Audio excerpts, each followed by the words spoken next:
فاطر السماوات والأرضين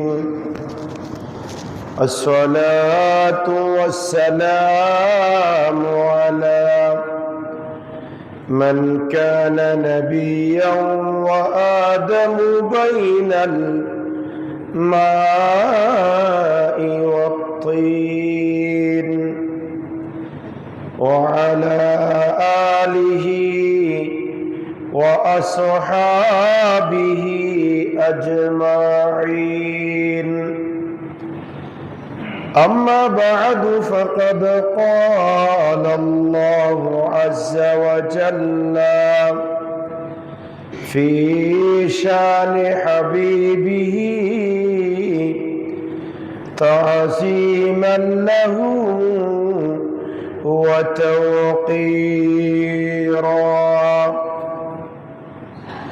إن الله وملائكته يصلون على النبي يا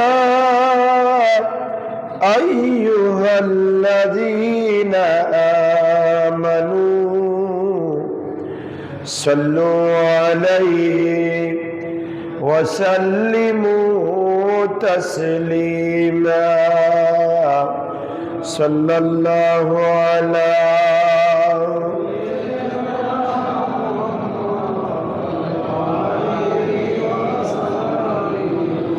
صلى الله على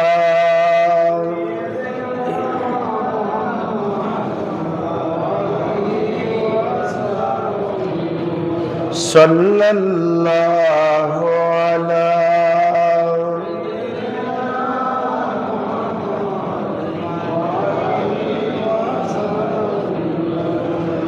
صلاة يا رسول الله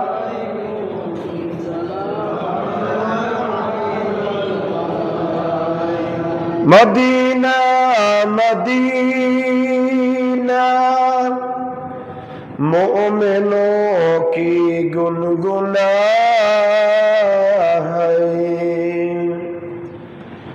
دیدار مدینہ عاشقوں کی تمنا ہے صلاۃ یا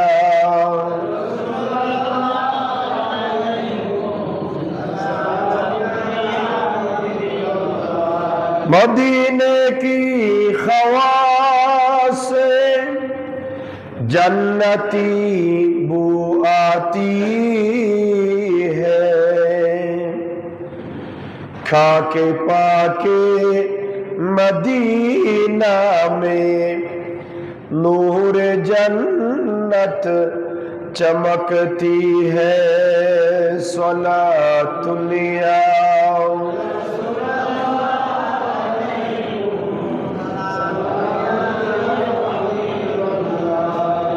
روضہ محمد جنت الفردوس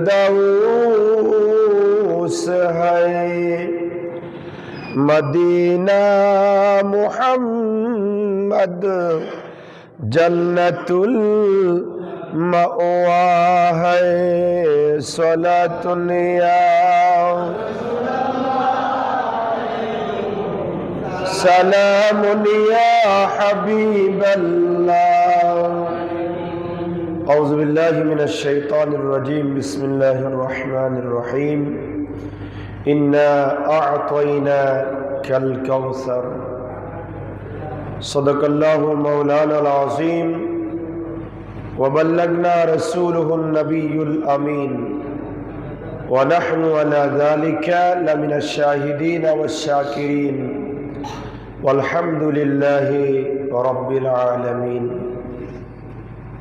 معزز محترم حضرات মুসল্লিয়ান ইসলাম, সম্মানিত উলামায়ে কেরাম, রহমানি ওয়া রাহিমাকুমুল্লাহ, আমরা আল্লাহ সুবহানাহু ওয়া তাআলার আলিশান দরবারে লক্ষ কোটি শুকর আদা করছি যে আল্লাহ পাকের অত্যন্ত দয়া এবং মেহেরবানিতে পবিত্র জিলহজ মাসের দ্বিতীয় জুমা নামাজ জুমা আদায়ের মহান লক্ষ্যে আল্লাহর ঘর মসজিদে আসার বসার সবাই একত্রিত হয়ে সালাম আরজ করার সুযোগ আর তৌফিক যে আল্লাহ আমাদেরকে দান করেছেন তার দরবারে পড়ছি আলহামদুলিল্লাহ। অলক্ষ দুরূদ ও সালামের হাদিয়া প্রেরণ করছি সোনার মদিনায় কামলিওয়ালা নবী, নুরুল নবী, বাদশা নবী, হায়াতুন নবী, ইমামুল আম্বিয়া নবী, সমস্ত নবীদের নবী, জান্নাতের মালিক নবী মুহাম্মদুর রাসূলুল্লাহ সাল্লাল্লাহু আলাইহি ওয়াসাল্লামার নূরি দরবার সোনার মদিনায় উচ্চ আওয়াজে আরেকবার পড়ছি আলহামদুলিল্লাহ। মুহতারাম হাজিরিন, গত কয়েক জুমা ধরে আমরা মক্কাতুল মুকাররমা তার আশপাশের বিভিন্ন নিদর্শনাবলী নিয়ে এবং পবিত্র ঈদুল আজহার গুরুত্ব, কোরবানির মাসাইল নিয়ে আলোচনা করেছিলাম। ঈমানের দাবি মক্কাতুল মুকাররমার নিদর্শনাবলী নিয়ে আলোচনার পরে মদিনাতুল মুনাওয়ারার কি নিদর্শনাবলী রয়েছে সেগুলো আমাদের জানা। আজকে যে আয়াতে করিমা শরীফ তেলাওয়াত করেছি, এই আয়াতে করিমার আলোকে আমরা মদিনাতুল মুনাওয়ারার অভ্যন্তরীণ এবং বাহ্যিক নিদর্শনাবলী নিয়ে আলোচনা করব বিমাশিয়াতিল্লাহ বিইজনিল্লাহ ওয়া মা তৌফিকি। সম্মানিত মুসল্লিন ইসলাম, আল্লাহ রাব্বুল আলামিন হাকামুল হাকিমিন সৌদি আরবের জমিনে বড় দুইটা বরকতপূর্ণ স্থান রেখেছেন। এক হচ্ছে মক্কাতুল মুকাররমার হেরেম, অন্যটা হচ্ছে মদিনাতুল মুনাওয়ারার হেরেম। মক্কাকে হেরেম ঘোষণা করেছেন সাইয়েদনা ইব্রাহিম খলিলুল্লাহ, আর মদিনাতুল মুনাওয়ারাকে হেরেম ঘোষণা করেছেন নবী মুহাম্মদুর রাসূলুল্লাহ সাল্লাল্লাহু আলাইহি ওয়াসাল্লাম। মক্কাতুল মুকাররমায় আমরা জানি আল্লাহর ঘর রয়েছে এবং অন্যান্য নিদর্শনাবলী রয়েছে। আর মদিনাতুল মুনাওয়ারায়, মক্কাতুল মুকাররমায় কাবা রয়েছে, মদিনাতুল মুনাওয়ারার কাবারও কাবা মুহাম্মদুর রাসূলুল্লাহ সাল্লাল্লাহু আলাইহি ওয়াসাল্লাম আছেন। সুবহানাল্লাহ। বাহ্যিক দৃষ্টিতে চিন্তা করলে মক্কাতুল মুকাররমা আল্লাহর ঘর, বড় গুরুত্বপূর্ণ স্থান, কিন্তু অভ্যন্তরীণ ঈমানের দৃষ্টিতে যদি তাকানো হয় তাহলে মদিনাতুল মুনাওয়ারায় রাওজা আতহার, যে রাওজা আতহারের মাটির সাথে আমার নবীর জিসিম বড়ি মুবারক লেগে আছে, সেটা আল্লাহর আরশের চাইতেও দামি। জোরে বলুন সুবহানাল্লাহ। এই জন্য মদিনাতুল মুনাওয়ারায় যাওয়ার জন্য, এটা কার নির্দেশ? আল্লাহর নির্দেশ। কার নির্দেশ বলেন না?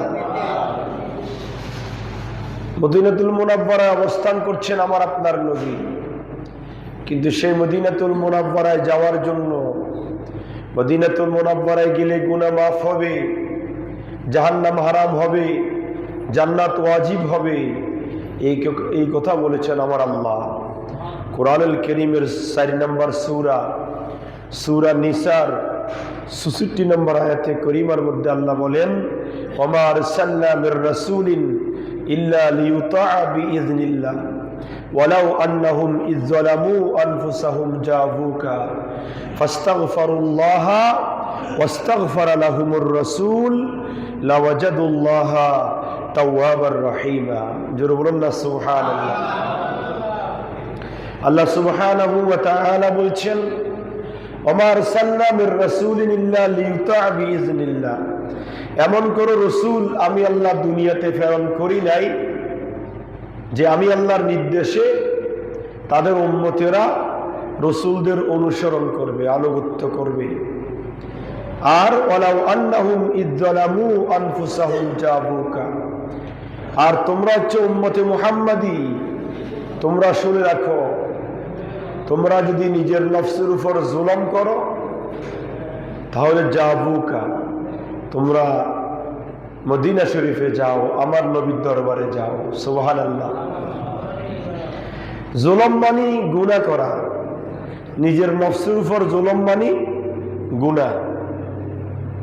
তো গুনাহ আমরা করি নাই এমন কোন মানুষ পৃথিবীর জমিনে নাই। এই জন্য আল্লাহ বলছেন ওয়ালাউ আন্নাহুম ইয যালামু আনফুসাহুম, তোমরা যারা নিজের নফসের উপর জুলুম করেছো, গুনাহ করেছো, জাবুকা, তোমরা আমার নবীর দরবারে যাও। ফাস্তাগফিরুল্লাহ, যদি আল্লাহকে জিজ্ঞাসা করা হয়, আল্লাহ আপনি তো বলছেন গুনাহ করার পরে নবীর দরবারে যাওয়ার জন্য, নবীর দরবারে কেন যাব? আমার আল্লাহ বলেন ফাস্তাগফিরুল্লাহ, নবীর দরবারে গিয়ে আমি আল্লাহর কাছে ইস্তেগফার করো, গুনাহ মাফ চাও। সুবহানাল্লাহ বলেন না? নবীর দরবারে গিয়ে আমি আমার আল্লাহর কাছে কি চাও? গুনাহ মাফ চাও। ওয়াস্তাগফারা লাহুমুর রাসূল, আর আমার রাসূল যদি তোমাদের জন্য আমি আল্লাহর কাছে সুপারিশ করে, লাওয়াজাদুল্লাহ, লামে তাকিদ, অবশ্যই অবশ্যই বান্দা তুমি আমি আল্লাহকে পেয়ে যাবে তাওয়াবার রাহিমা, তওবা কবুলকারী হিসাবে। জোরে বলুন সুবহানাল্লাহ। এই আয়াতে কারিমার সুস্পষ্ট অর্থ হচ্ছে আমরা মদিনা শরীফে গিয়ে আল্লাহর কাছে আমরা তওবা করব। তওবা করব কার কাছে? আল্লাহর কাছে। তা আল্লাহর কাছে তওবা করব নবীর দরবারে বসে, নবীর সামনে বসে। আর আল্লাহ বলেন ওয়াস্তাগফারা লাহুমুর রাসূল, আর আমার রাসূল যদি তোমার জন্য সুপারিশ করে। সুবহানাল্লাহ। আপনি নবীকে সামনে নিয়ে আপনি আল্লাহর দরবারে তওবা করব, নবী যদি আমার জন্য আল্লাহর দরবারে কি করে? সুপারিশ করে। আল্লাহ বলেন লাওয়াজাদুল্লাহ, লামে তাকিদ, অবশ্যই অবশ্যই বান্দা তুমি আমাকে পেয়ে যাবে তাওয়াবার রাহিমা, তওবা কবুলকারী হিসাবে। আমি আল্লাহ নবীর উসিলায় তোমার তওবা কবুল করে তোমার জীবনের গুনাহ মাফ করে দিব। সুবহানাল্লাহ। তাহলে এটা হচ্ছে মদিনা শরীফে যাওয়ার জন্য আল্লাহ নিজেই উদ্বুদ্ধ করেছেন। কথা বলেন ঠিক কি না? সূরা নিসার ৬৪ নম্বর আয়াতে কারিমা। এটা মদিনা শরীফে যাওয়ার নির্দেশ কার পক্ষ থেকে? আল্লাহর পক্ষ থেকে। এবার আসেন মদিনা শরীফে অন্যতম যেটা নিদর্শন, সেটা হচ্ছে আমার নবীর রওজা মুবারক। সুবহানাল্লাহ। মানুষ মদিনায় যায় কেন? নবী আছে সেজন্য। কথা বলেন না ঠিক কি না? আমাদের প্রাণের নবী, ঈমানের নবী, আমাদের নবী মদিনা শরীফে আসি বিদায় আমরা মদিনা শরীফে যাই। কিন্তু বিগত সময়ে আমরা হজের আলোচনা শুনেছি। হজের ফরজ, ওয়াজিব, সুন্নত, মুস্তাহাব, নফল, এই সমস্ত ইবাদতের মধ্যে মদিনা শরীফে যাওয়ার কোনো নির্দেশ নাই। কিন্তু মদিনা আপনি কেন যাবেন? মদিনা যাওয়ার নির্দেশ আল্লাহর পক্ষ থেকে। মদিনা এই জন্য যাবে, মদিনায় গেলে আল্লাহ বান্দার গুনাহ মাফ করবেন। সুবহানাল্লাহ। আর মদিনায় আছে যিনি, তিনি হচ্ছেন আমার আপনার নবী, হায়াতুন নবী, ইমামুল আম্বিয়া নবী মুহাম্মদুর রাসূলুল্লাহ। এই নবী যেই মাটির মধ্যে শুয়ে আছেন সেটা হচ্ছে রওজা মুবারক। সেটা নবী ওই রওজা মুবারকে শায়িত আছেন জীবিত অবস্থায়। এই রওজা মুবারকের মাটি, যে মাটি আমার নবীর দেহে, আমার নবীর বডিতে লেগেছে, সেই মাটি আরশ আজিমের চাইতেও দামি। সুবহানাল্লাহ। আরশ আজিমের চাইতেও সেই মাটি কি দামি।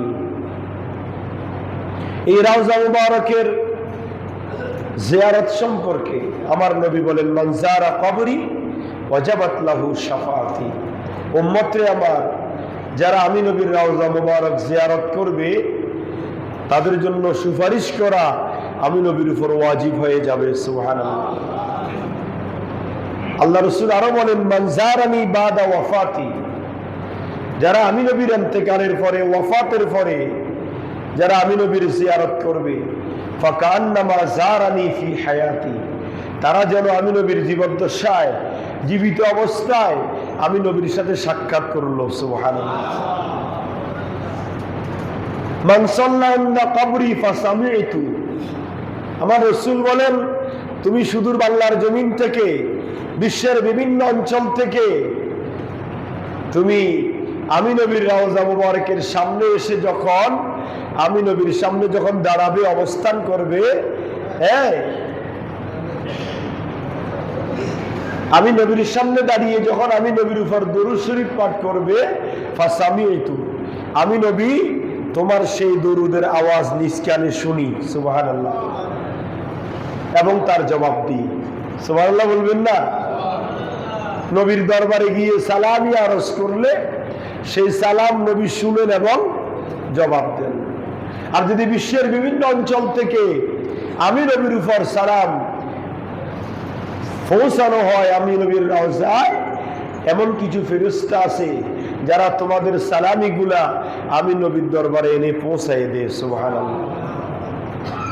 এই জন্য আল্লাহ রাসূল বলেন, মান যারানি বিল মদিনাতে মুতাসিবান, যারা শুধুমাত্র মদিনা শরীফ জিয়ারত করার জন্য, মদিনা শরীফ দেখার জন্য, আমি নবীর রওজা থার জিয়ারত করার জন্য যারা শুধু মদিনা শরীফে যাবে, কুনতু লাহু শাহীদান ওয়া শাফিআন ইয়াউমাল কিয়ামা, আল্লাহ রাসূল বলেন, আমি নবী তার জন্য কিয়ামতের কঠিন ময়দানে সাক্ষীদাতা হয়ে যাব এবং তার জন্য সুপারিশকারী হয়ে যাব। সুবহানাল্লাহ।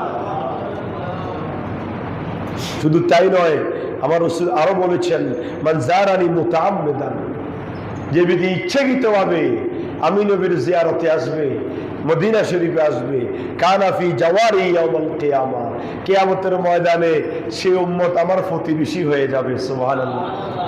অর্থাৎ যে নবী, যে উম্মত আমি নবীর রওজা জিয়ারত করার জন্য এই মদিনা শরীফে আসবে, সে কিয়ামতের দিন আমার আশেপাশে থাকবে। সুবহানাল্লাহ।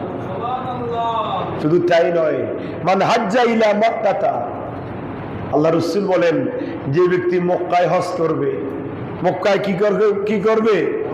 হজ করবে।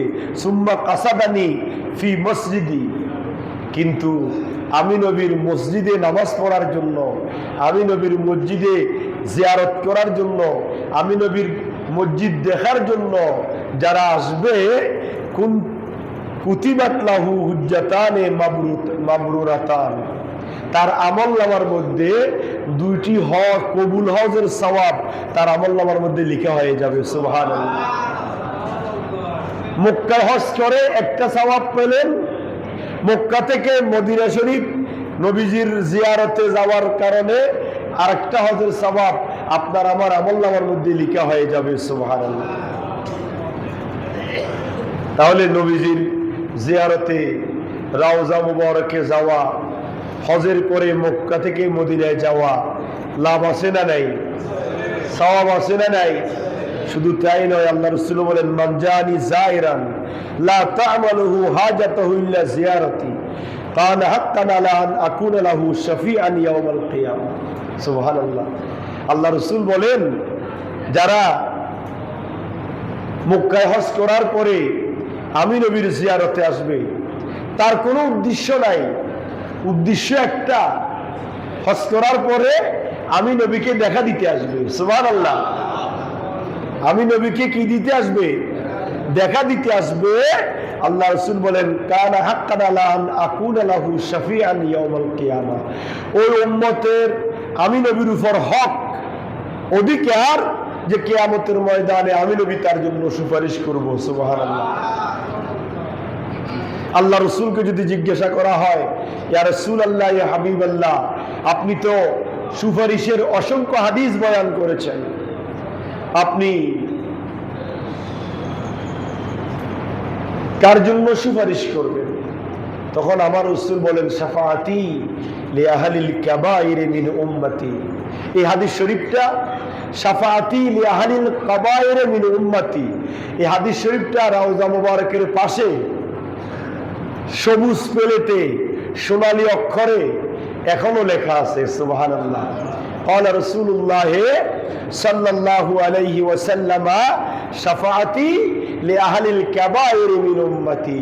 আল্লাহ রাসূল বলছেন, উম্মতরে আমার, তোমরা শুনো, আমি আমার উম্মতের, ওই সমস্ত উম্মতের জন্য কিয়ামতের কঠিন ময়দানে সুপারিশ করে জাহান্নাম থেকে টেনে টেনে জান্নাতে নিয়ে যাব লিআহলিল কাবাইর, আমার উম্মতের যারা কবিরা গুনাহ করেছে, গুনাহ মাফ করে দুনিয়া থেকে যেতে পারে নাই, তওবা করে যেতে পারে নাই, তাদের জন্য জাহান্নাম অবধারিত। ওই সমস্ত জাহান্নামীদেরকে, কবিরা গুনাহগার উম্মতকে জাহান্নাম থেকে টেনে টেনে জান্নাতে পৌঁছায় দেওয়ার জন্য আমি নবী সুপারিশ করব। সুবহানাল্লাহ। তাহলে আমরা যদি মদিনাতুল মুনাওয়ারায় যাই, এটা হচ্ছে অত্যন্ত গুরুত্বপূর্ণ একটা স্থান, যেখানে গেলে নবীজির দিদার পাওয়া যায়, যেখানে গেলে নবীজিকে সালাম দেওয়া যায়, যেখানে গেলে আপনার জুবানের সালাম নবীজি সকানে নিষ্কানে শুনতে পান, যেখানে গিয়ে সালাম দিয়ে দরুদ শরীফ পাঠ করলে আল্লাহ রাসূল নিজেই তার সালাতু সালামের উত্তর দেন, সেই মুবারক একটা জায়গা পৃথিবীর জমিনে আরেকটা নাই, সেটা হচ্ছে একমাত্র মদিনাতুল মুনাওয়ারা। জোরে বলুন সুবহানাল্লাহ। এবার আসেন, এটা হচ্ছে মদিনাতুল মুনাওয়ারার নাম্বার 1 নিদর্শন, যেটা রাউজা থার, রাউজা মুবারক। এই রাউজা মুবারক আমার নবী যদি সেখানে না থাকতেন, আমরা সেখানে যাওয়ার চাইদাও থাকতো না। একমাত্র নবী আসি বিদায় আমরা সেখানে যাওয়ার টেন্ডেন্সি, কথা বলেন ঠিক কি না? শুধু তাই নয়, দ্বিতীয় নাম্বার মদিনাতুল মুনাওয়ারার নিদর্শন হচ্ছে মিম্বারে রাসূল এবং রাউজায়ে রাসূল। আল্লাহ রাসূলের রাউজা মুবারক হচ্ছে এই হুবহু এই আপনার মসজিদে নববী শরীফের ডান পাশে রাউজা মুবারক থেকে এই যে মিম্বার, আল্লাহ রাসূল বলেছেন, মা বাইনা বাইতি ওয়া মিম্বারি, আমি নবীর ঘর, যেখানে বর্তমানে রাউজা, সেটা হচ্ছে আমার নবীর ঘর। সুবহানাল্লাহ বলেন না? পৃথিবীর ইতিহাসে একমাত্র আমার নবী যে ঘরে বসবাস করেছেন স্ত্রী নিয়ে, সেই ঘরেই কিয়ামত পর্যন্ত থাকবেন, সেই ঘরেই নবীজির রাউজা, সেটা একমাত্র আমার নবীর জন্য খাস। সুবহানাল্লাহ। আর কোন নবীর জন্য সেটা ছিল না, কোন ব্যক্তির জন্য বৈধ নয়। যেই ঘরে বসবাস করবে সেই ঘরে তার কবর দেওয়া। আচ্ছা, কবরের পরে কবর, আমাদের এখানে কবর খুঁজা হয় ঝড় তুফানের দিনে, বৃষ্টি বাদলের দিনে, কবরে পানি উঠে, কবরে মাটি হয়, ফ্যাক হয়ে যায়, লাস্টে রাখতে অনিচ্ছাকৃত রাখতে হয়, কিন্তু কোনো কিছু দেওয়ার সুযোগ আছে নাই। পৃথিবীর জমিনে একমাত্র আমার নবী, আমার নবীর রাউজা কবর খনন করা হয়েছে, সেই কবরের মধ্যে ইয়েমিনি বেড, ইয়েমিনি চাদর বিছিয়ে দেওয়া হয়েছে, আমার নবীর কবরে বালিশ মুবারক দেওয়া হয়েছে, সেখানে আমার নবীকে শায়িত করা হয়েছে। সুবহানাল্লাহ। এটা একমাত্র আমার নবীর জন্য খাস, পৃথিবীর জমিনে আর কারো জন্য নয়, আল্লাহর নির্দেশ। আর যে ঘরে আমার নবী বসবাস করেছেন সস্ত্রী, সেই ঘরের মধ্যে আল্লাহ রাব্বুল আলামিন হাকামুল হাকিমের নির্দেশ, সেখানে আমার নবীর রাউজা। আর আল্লাহ রাসূল বলেন, আমার ঘর মা বাইনা বাইতি ওয়া মিম্বারি, আমার ঘর এবং মসজিদে নববী শরীফের মিম্বার, এই এতটুকু জায়গা দেখতে পাচ্ছ, এই জায়গাটা হচ্ছে রিয়াদুল জান্নাহ। জোরে বলুন সুবহানাল্লাহ। জান্নাতের টুকরা। পৃথিবীর জমিনে কেউ যদি পৃথিবীর জমিনে অবস্থান করা অবস্থায় জান্নাতের মধ্যে প্রবেশ করতে চায়, সেই জন্য আমি নবীর রাউজা মুবারকের সাথে রিয়াদুল জান্নাতে প্রবেশ করে, সে আমি নবীর পাশে রিয়াদুল জান্নাতে প্রবেশ করব না, সেই জন্য আল্লাহর জান্নাতুল ফেরদাউসে প্রবেশ করেছে। সুবহানাল্লাহ। এটা অনুভব হয় যারা সত্যিকার আশিকে রাসূল, যারা সত্যিকার আল্লাহর বান্দা, এটা সত্যিই অনুভব হয়। রিয়াদুল জান্নাতে ঢুকলেই একটা আলাদা একটা অবস্থান আপনার ভিতরে পয়দা হয়ে যায়, তৈরি হয়ে যায়। জান্নাতের টুকরা, সেখানে নামাজ পড়ার জন্য করোনার আগ পর্যন্ত ওপেন ছিল, মানুষ দলে দলে ঢুকতো আর বাইরে হতো, শুধু পুরুষ। মহিলাদের জন্য নির্দিষ্ট একটা টাইমে জিয়ারতের সুযোগ দেওয়া হতো, রিয়াদুল জান্নাতে নামাজের সুযোগ দেওয়া হতো। কিন্তু রিয়াদুল জান্নাতটা করোনার আগে পুরুষের জন্য ওপেন ছিল, ধাক্কা ধাক্কি করে সবাই ঢুকতো, ঘন্টার পর ঘন্টা সেখানে বসে থাকতো। কিন্তু করোনার পরে সরকার একটা সিস্টেম করেছে, হ্যাঁ, বাইরোটেশন অনুমতি নিয়ে ঢুকতে হয়, আপনার অনুমতি নিয়ে ঢুকতে হয়, লাইন ধরতে হয়, কয়েকটা স্থান অতিক্রম করে রিয়াদুল জান্নাতে যেতে হয়। আবার রিয়াদুল জান্নাতে গিয়ে সর্বোচ্চ 5 থেকে 10 মিনিট আপনি অবস্থান করতে পারবেন, নামাজ পড়তে পারবেন, আবার সবাইকে বের করে দেবে, নতুন করে আবার ঢুকাবে। 24 ঘন্টায় ঢুকতেছে আর বাইরে হচ্ছে, নামাজ পড়তেছে লক্ষ লক্ষ হুজ্জাজ কেরাম। এই রিয়াদুল জান্নাতে 2 রাকাত নামাজ পড়া মানে আল্লাহর জান্নাতের মধ্যে নামাজ পড়া। সুবহানাল্লাহ। এই জায়গা পৃথিবীর জমিনে আর কোনো জায়গায়, পৃথিবীর জমিনে আর কোনো জায়গায় জান্নাত নাই। আল্লাহ রসুলের জুবান অনুযায়ী একমাত্র মদিনাতুল মুনাওয়ারাতে জান্নাত আছে। সেটা কোথায়? সেটা আমার নবীর রওজা মুবারকের পাশে। জোরে বলুন সুবহানাল্লাহ। রওজা মুবারক কেন্দ্রিক 3 নম্বর নিদর্শন হচ্ছে মিম্বারে রসুল। এই মিম্বার খুতবা দেওয়া হয়। কি করা হয় বলেন না? খুতবা দেওয়া হয়। আমার নবীজির আমলে একটা খেজুর গাছের মিম্বার ছিল, উস্তুনে হান্নানা যেটাকে বলা হয়। উস্তুনে হান্নানা, এটা খেজুর গাছের সাথে হেলান দিয়ে দাঁড়িয়ে আল্লাহ রসুল খুতবা দিতেন। সুবহানাল্লাহ বলবেন না? এক সাহাবী বলছি, ইয়া রাসূলুল্লাহ, আমার মনে বড় আশা, আমার অর্জিত হালাল ইনকাম দিয়ে আপনাকে একটা মিম্বার তৈরি করে দেওয়া। সুবহানাল্লাহ বলেন না? যে এই মিম্বারের উপর দাঁড়িয়ে আপনি খুতবা দিবেন। আল্লাহ রাসূল সাল্লাল্লাহু আলাইহি ওয়াসাল্লাম অনুমতি দিয়েছেন। ওই সাহাবী মিম্বার তৈরি করেছে। যেই দিন এই মিম্বারটা, নতুন মিম্বার আনা হলো, ওই খেজুর গাছটাকে এক পাশে সরাইয়ে ওই জায়গায় মিম্বার স্থাপন করে আল্লাহ রসুল যখন মিম্বারে খুতবা দেওয়ার জন্য উঠলেন, হযরত ওমর ইবনুল খাত্তাব হাদিস বর্ণনা করছেন, খলিফাতুল মুসলিমিন। আল্লাহ রসুল যখন মিম্বারে খুতবা দিচ্ছেন, ওই খেজুর গাছ ছোট বাচ্চার মতো কান্না আরম্ভ করেছে, রোনাজারি করছে। আর হযরত ওমর ইবনুল খাত্তাব বলছেন, খোদার কসম, আমি সেই দিন ছিলাম মসজিদে নববী শরীফের একবারে পিছনে। আমি হঠাৎ করে দেখতে পেলাম আল্লাহ রসুল খুতবা দিচ্ছেন, আর কি যেন একটা ছোট বাচ্চা অজর ধারায় কান্নাকাটি করছে। আমি দাঁড়িয়ে দেখি কোনো বাচ্চা দেখা যাচ্ছে না, কিরে কে কাঁদে।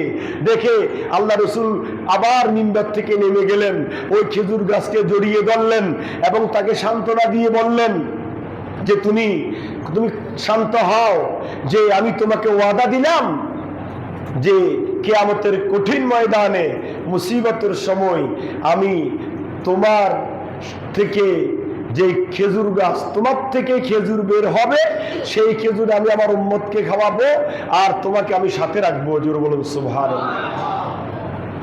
উস্তুনে হান্নানা আজ হিজরে রসুল নালামি জদ হামসুয়ার বাবে কুল। যে এই উস্তুনে হান্নানা খেজুর গাছ পর্যন্ত আল্লাহ রসুলের ত্যাগ বিরহ সহ্য করতে পারে নাই। সে উস্তুনে হান্নানা, সেই খেজুর গাছকে সরিয়ে এই মিম্বার দেওয়া হয়েছে, সেই খেজুর গাছটাকে সেই জায়গায় দাফন করা হয়েছে। এবং আল্লাহ রসুল বলেছেন যে আরেকটা নিদর্শন, 4 নম্বর যে নিদর্শন, সেটা হচ্ছে মক্কা শরীফে আছে হাউজে আপনার জমজম। মক্কা শরীফ কি আছে? জমজম। সেই জমজমের পানি পান করলে রোগ থেকে শেফা হয়, জ্ঞান বৃদ্ধি পায়, ধন সম্পদ বেড়ে যায়। কিন্তু মদিনাতুল মুনাওয়ারা আছে হাউজে কাউসার। জোরে বলুন সুবহানাল্লাহ। মক্কা থেকে মদিনার সবকিছু দামি। আল্লাহু আকবার। বলে হুজুর কেমন? মক্কা থেকে মদিনার সবকিছু দামি। এই জন্য মক্কার জমজম আপনি পান করলে খিদা নিবারণ হবে, রোগ থেকে শেফা হবে, টাকা পয়সা বেড়ে যাবে। এটা দুনিয়ার, এটা কি? এটা দুনিয়াতে। কথা বলেন ঠিক কি না? আর হাউজে কাউসার কোথায়? আখিরাতে। যে হাউজে কাউসারের এক পেয়ালা পানি যে ব্যক্তি পান করবে, মধুর চাইতে মিষ্টি, দুধের চাইতে সাদা, বরফের চাইতে ঠান্ডা, যে এই হাউজে কাউসার এক পেয়ালা পান করবে, সে জীবনে আর পিপাসিত হবে না। সুবহানাল্লাহ। আল্লাহ রসুল বলেন, হে দুনিয়ার উম্মতেরা শুনো, আমার আল্লাহ আমাকে যত নিয়ামত দিয়েছে সব নিয়ামতের মধ্যে অন্যতম আরেকটা নিয়ামত হচ্ছে হাউজে কাউসার। জোরে বলুন সুবহানাল্লাহ।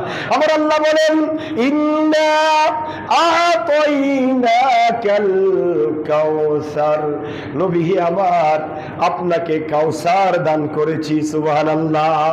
নবীকে যে আল্লাহ কাউসার দিয়েছেন, সেই কাউসারটা কোথায়? মদিনায়। কোথায় বলেন না? মদিনাতুল মুনাওয়ারায়। সে কাউসার কোথায়? এই আপনার আমার নবীর মিম্বারের নিচে হচ্ছে হাউজে কাউসার। সুবহানাল্লাহ। মা বাইনা বাইতি ওয়া মিম্বারি রাউদাতুম মিন রিয়াদিল জান্নাহ ওয়া মিম্বারি আলা হাউদি, আমার হাউজে কাউসারের উপর হচ্ছে আমি নবীর মিম্বার। জোরে বলুন সুবহানাল্লাহ। সেই হাউজে কাউসার মদিনাতুল মুনাওয়ারায় এখনো আছে না নাই? কিয়ামত পর্যন্ত থাকবে কি থাকবে না? সুবহানাল্লাহ। এটা হচ্ছে অন্যতম নিদর্শন মদিনাতুল মুনাওয়ারা। মদিনাতুল মুনাওয়ারার আপনার আরেকটা নিদর্শন হচ্ছে মসজিদে নববী শরীফ। এই মসজিদে নববী শরীফে নামাজের তারতম্য আছে না নাই? পৃথিবীর জমিনে 3টা মসজিদ, লা তাসুদ্দুর রিহাল ইল্লা ইলা সালাসাতা মাসাজিদ। আল্লাহ রাসূল বলেছেন 3 মসজিদ ছাড়া অন্য কোনো মসজিদে সওয়াবের আশায় যাওয়া নিষেধ। 3 মসজিদ ছাড়া পৃথিবীর জমিনে আর কোনো মসজিদ নাই। সব মসজিদ সমান। সব মসজিদ গ্রামের বেড়ার ঘর, টিনের ঘর, সালের ঘর, আপনার শহরের টাইলসওয়ালা মসজিদ, এখানে পড়ছে যেরকম 27 রাকাত, 1 রাকাতে 27 রাকাতের সওয়াব। গ্রামের টিনের ঘর, সালের সানি ঘর, সেটা তো সমান সওয়াব। ডিফারেন্স হচ্ছে জুমা মসজিদ হইতে হবে। তো পৃথিবীর জমিনে বাইতুল মুকাররমে বসলে যে সওয়াব, আপনার গ্রামের একটা অহর গ্রাম, সেখানে বাঙ্গা জরাজীর্ণ একটা ঘর মসজিদ, সেটাতে যে সওয়াব বাইতুল মুকাররমেও সেই সওয়াব। কিন্তু পৃথিবীর জমিনে 3টা মসজিদ ডিফারেন্স রয়েছে। একটা হচ্ছে আল মসজিদুল হারাম। মসজিদে হারামের মধ্যে 1 রাকাতে 1 লক্ষ রাকাতের সওয়াব। সুবহানাল্লাহ। মসজিদে হারামের মধ্যে 1 রাকাতে 1 লক্ষ রাকাতের সওয়াব। আর মসজিদে নববী শরীফ 1 রাকাতে 50,000 রাকাতের সওয়াব। আর মসজিদে আকসা 1 রাকাতে 25,000 রাকাতের সওয়াব। জোরে বলুন সুবহানাল্লাহ। কিন্তু আল্লাহ রাসূল বলেন, ক্বালা রাসূলুল্লাহ সাল্লাল্লাহু আলাইহি ওয়াসাল্লাম, সালাতু ফিল মসজিদি হাযা খায়রুম মিন আলফি সালাতিন ফীমা সাওয়াউ মিনাল মসজিদি ইলাল মসজিদিল হারাম। তোমরা মসজিদে হারামে নামাজ পড়বে, সেটার চাইতে আমি নবীর মসজিদে নামাজ পড়লেও সওয়াব কোনো সে কম নয়। জোরে বলুন সুবহানাল্লাহ। অন্যতম একটা জায়গা হচ্ছে মসজিদে নববী শরীফ। সেখানের কারুকার্য আরো একটা তাজ্জুব দৃশ্য। মসজিদে নববী শরীফের কারুকার্যগুলা যে সুন্দর, সুশ্রী, আকর্ষণীয়, এটা পৃথিবীর ইতিহাসে বিরল। অন্য কোনো জায়গায় এই ধরনের কারুকার্য খচিত মসজিদ কেউ দেখেছে কিনা আমার মনে হয় না। মসজিদে নববী শরীফের আপনি এক পাশে দাঁড়াবেন, 1 চোখের রাস্তা, পুরোটা সেম সমান, যেদিকে তাকান সেই দিকে সেম কারুকার্য, কন্ডিশন, ফ্যান, লাইট, সিস্টেম, এগুলো আমার নবীর কারামত, মুজিজা। জোরে বলুন সুবহানাল্লাহ।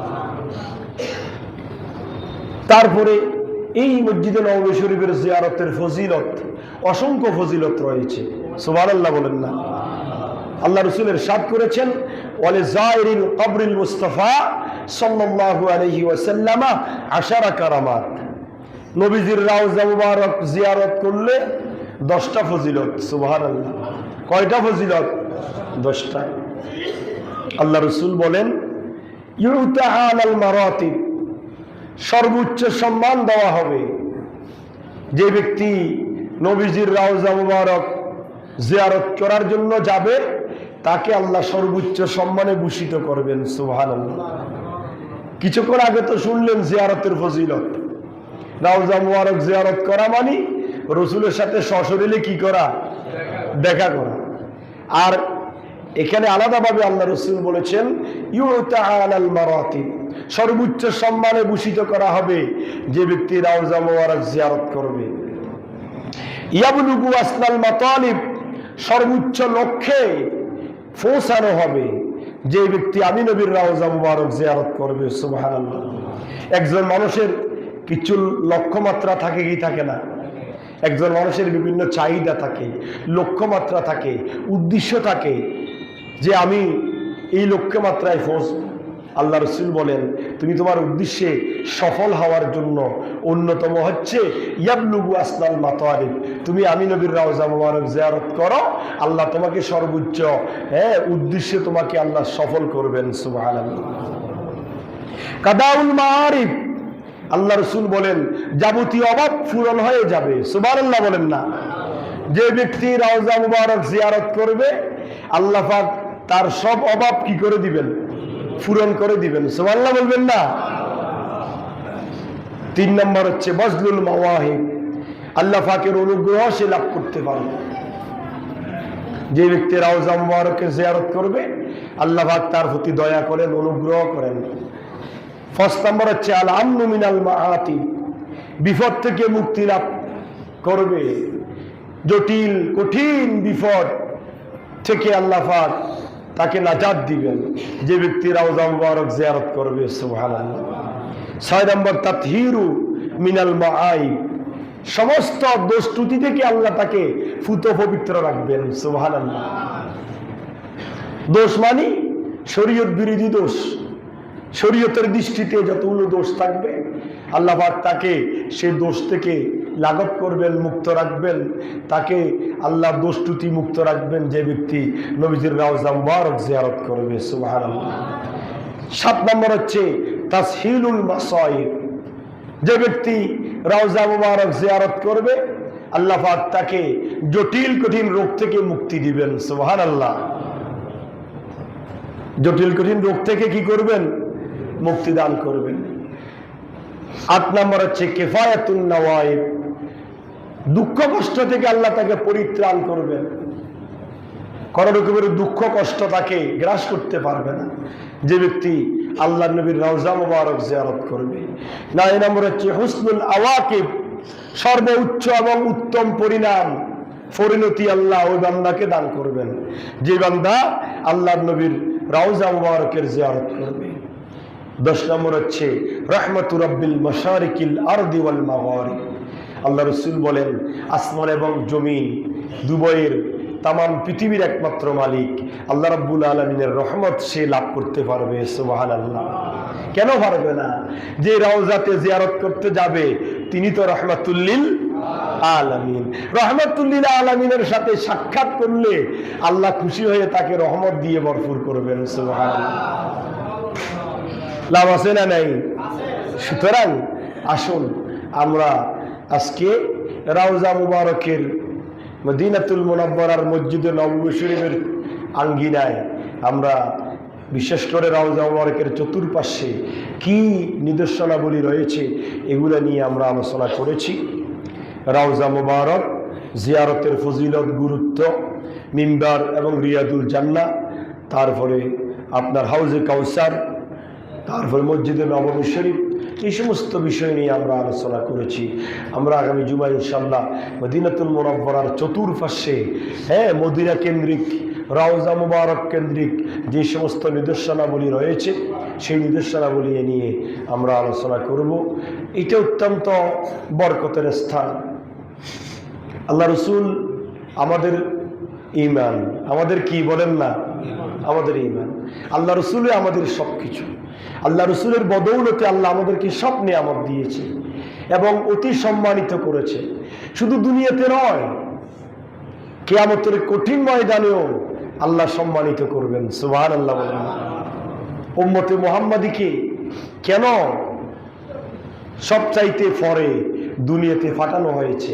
আল্লাহ রসুলকে জিজ্ঞাসা করা হয়েছে, ইয়া রাসূলুল্লাহ, আগেকার উম্মতকে অনেক আগে পাঠিয়েছে, তাদের হায়াত ছিল 100 বছর, 200 বছর, 300 বছর, 700 বছর, 1000 বছর, আর আপনার উম্মতের বয়স একেবারে কম, গড়ে 40 বছর, 37 বছর, 50 বছর।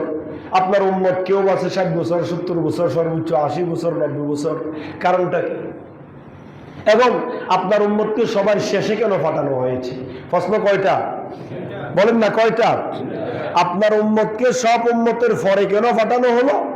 আপনার উম্মতের হায়াত কেন কম হলো? আল্লাহ রসুল মুস্কি হাসি জবাব দিলেন, উম্মতেরা আমার, সাহাবীরা আমার, তোমরা তো জানো না আল্লাহর হিকমত, তোমরা তো আমার উম্মত। সুবহানাল্লাহ বলেন না? আমার উম্মত তো বড় আদরের উম্মত, আমার উম্মত তো বড় সৌভাগ্য উম্মত। আমার উম্মতকে শুধু আমি ভালোবাসি না, আমার উম্মতকে স্বয়ং আল্লাহ ভালোবাসেন। সুবহানাল্লাহ। আমার উম্মতের হায়াত কম দেওয়া হয়েছে এই জন্য, যাতে করে কম হায়াতের মধ্যে আমার উম্মত কম গুনাহ করতে পারে। এই কম গুনাহ করে কিয়ামতের ময়দানে 1000 বছর, 900 বছর, 800 বছর, 700 বছর যারা জীবিত ছিল, তাদের গুনার সামনে আমার উম্মতের গুনাহ কোনো পাত্তাও পাবে না। মাত্র যদি কেউ 50 বছর বাঁচে, 10 বছর তো মাফ। প্রথম 10 বছর কি মাফ, আর বাকি কয় বছর? তো 40 বছরে যা গুনাহ করেছে আমার উম্মত, আর আদম সফিউল্লাহর উম্মত, ঈসা রুহুল্লাহর উম্মত, অন্যান্য উম্মত তো 40 বছর, আপনার 100 বছরে, 200 বছরে, 300 বছরে অনেক গুনাহ করেছে। তো তাদের গুনার সামনে আপনার 40-50 বছরের গুনাহ নজরে আসবে? যাতে করে আমার উম্মত সব উম্মতের আগে কিয়ামতের ময়দানে হিসাব নিকাশ দিয়ে সব উম্মতের আগে যাতে করে জান্নাতে চলে যেতে পারে, এই জন্য আমার উম্মতকে হায়াত কম দেওয়া হয়েছে। সুবহানাল্লাহ।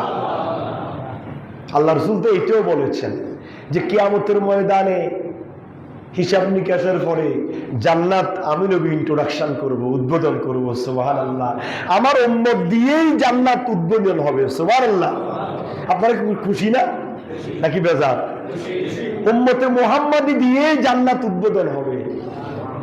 সবার আগে উম্মতে মুহাম্মাদি জান্নাতে যাবে। আর আল্লাহ রসুলকে জিজ্ঞাসা করা হয়েছে সবার শেষে কেন ফাটানো হলো? কয়ে শুনো, সবার শেষে এই জন্য ফাটানো হয়েছে, আজ থেকে 4000, 5000, 6000, 7000, 10000 বছর আগে আদম সফিউল্লাহর উম্মতেরা আসছিল। তারা এখন কোথায় আছে? মাটিতে। বলেন না কোথায় আছে?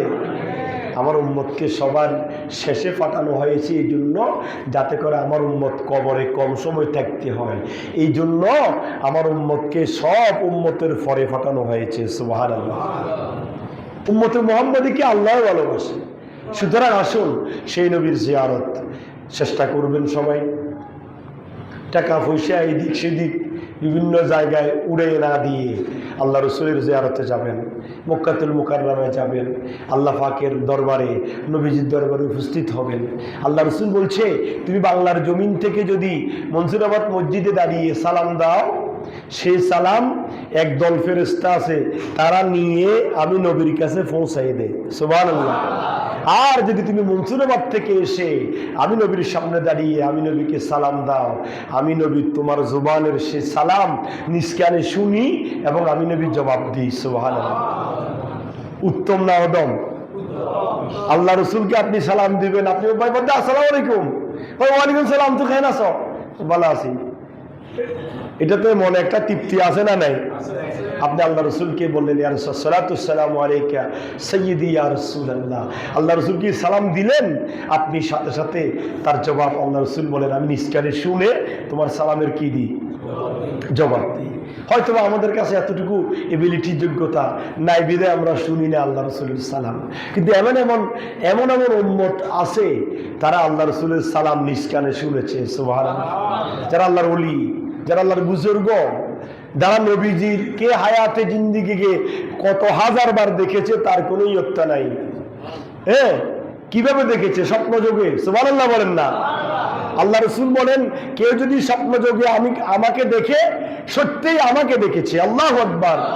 লা ইয়াতামাসসালু বি শয়তান।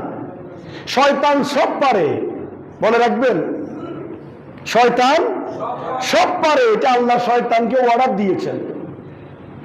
শয়তান আল্লাহ থেকে চেয়ে নিয়েছে, কিন্তু শয়তান আমি নবীর আকৃতি, আমার নবীর আকৃতি ধারণ করতে পারে না। সুবহানাল্লাহ। লা ইয়াতামাসসালু বি শয়তান। শয়তানকে আল্লাহ এই জিনিসটা দেয় নাই যে শয়তান আল্লাহ রসুলের আকৃতি ধারণ করবে। সুতরাং সেই নবীর জিয়ারতে যাবেন, সেই নবীর মোহাব্বত অন্তরে রাখবেন, বেশি বেশি নবীজির উপর দুরূদ শরীফ পাঠ করবেন। দেখেন স্বপ্নযোগে নবীজির দিদার হয়ে যাবে, কোনো সন্দেহ নাই। চলন বলন, উঠা বসায়, লেনদেনে যতক্ষণে সুযোগ পাবেন বেশি বেশি শুধু নবীজির উপর দুরূদ শরীফ পড়বেন। রাত্রে ঘুমিয়ে গিয়েছেন, ঘুমের আগে 2 রাকাত ওযুর নামাজ পড়ে সুন্দর করে বিছানা ঝেড়ে বিছানায় উঠি ডাইন কাত হয়ে ঘুমাবেন। দোয়া সূরা যেগুলা পড়ার সেগুলা পড়ে নবীজিকে দুরূদ শরীফ পড়তে পড়তে ঘুমিয়ে যাবেন। দেখবেন এই স্বপ্নের ভোরে আপনার ভাঙ্গা ঘরে আল্লাহ রাসূল হাজির। সুবহানাল্লাহ।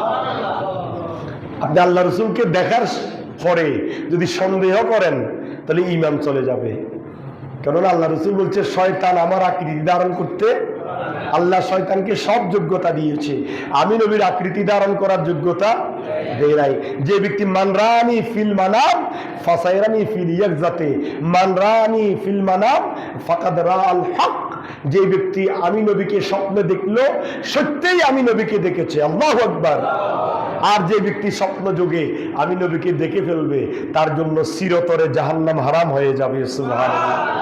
আসেন সেই নবীকে দেখার জন্য সেই নবীর সঠিক আশিক উম্মত হওয়ার আল্লাহ পাক তৌফিক দান করুক। আমিন। ওয়া মা আলাইনা ইল্লাল বালাগ। আসসালামু আলাইকুম ওয়া রাহমাতুল্লাহ।